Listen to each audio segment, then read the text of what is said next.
Your news for the state of Tennessee in about 10 minutes. Tennessee in 10 starts now. Welcome to Tennessee in 10, our look at headlines making news across the volunteer state. We want to begin here in Middle Tennessee, where police say a DoorDash driver was killed by a stray bullet.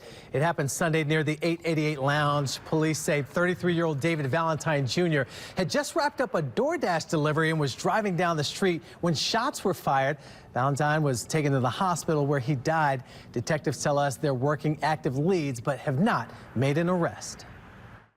Hello from the WVLT Newsroom. I'm Will Puckett. Hundreds coming together in a church Sunday to pay their respects for Blount County Sheriff's Deputy Justin Mowry, who was killed in the line of duty. That happened while he was in pursuit of what is now known as a motorcyclist in Blount County just days after Christmas.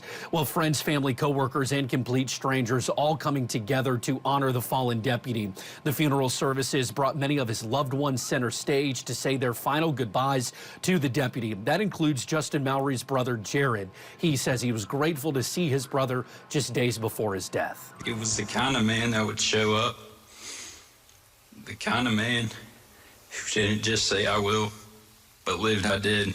I don't understand why God called him home when he did, but I trust that the same God who gave me my brother is the same God who is holding him now. Again, that's Deputy Mowry's brother, Jared. There is set to be a funeral procession and graveside service for Deputy Justin Mowry later on this afternoon in Knoxville. And the suspect in Deputy Mowry's death, Dalton Bowman, is in custody this morning. He's also facing charges out of Blount County for a theft of property. The sheriff's office there says he stole a motorcycle the day before Deputy Mowry's death. He was arrested with a stolen bike on him. Last Wednesday, he admitted to stealing that motorcycle. I'm Ariana Poindexter. The Memphis Police Department says it made strides in 2025 to enhance safety in Memphis following a notable drop in crime last year.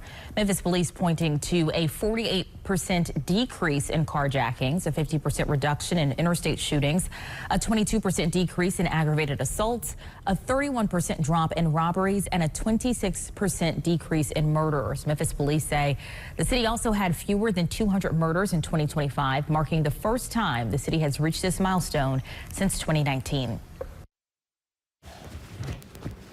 All right, time now for weather. Want to get it over to Stefano DiPietro. And Stefano, it's going to be warm out there in the afternoon, but you have Friday circled on the calendar. We certainly do. Friday is a first little weather day because of the risk of some strong to severe thunderstorms that are through parts of Middle Tennessee and back into West Tennessee as well. This is an early outlook for our severe weather threats, so details are limited as of right now, but we are focused on gusty winds and heavier downpours with any storms that work their way in. First half of this week, outside of an isolated shower tomorrow, looks pretty dry. First showers will arrive late Thursday, more widespread rain through the day Friday. A little of that could linger into the weekend, but right now looks like we should gradually dry things out. Look what happens with temperatures leading up to the cold front and following the passing of that front. We're well into the 60s, even near 70. Then we'll drop our temperatures 50s and 40s going into the weekend. So a pretty sharp temperature drop is coming our way. Here's the rain off to our north and west on Thursday. Bulk of the moisture should hold off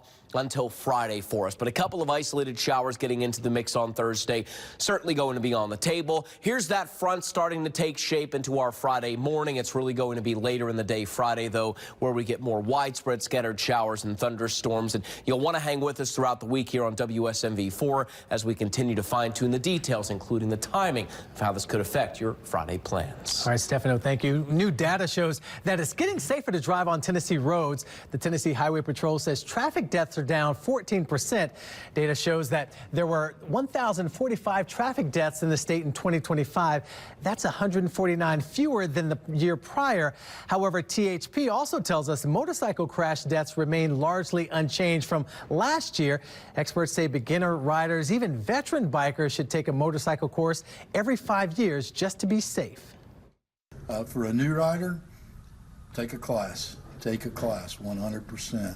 If you're a veteran rider and you haven't taken a class in a while, take a motorcycle safety course.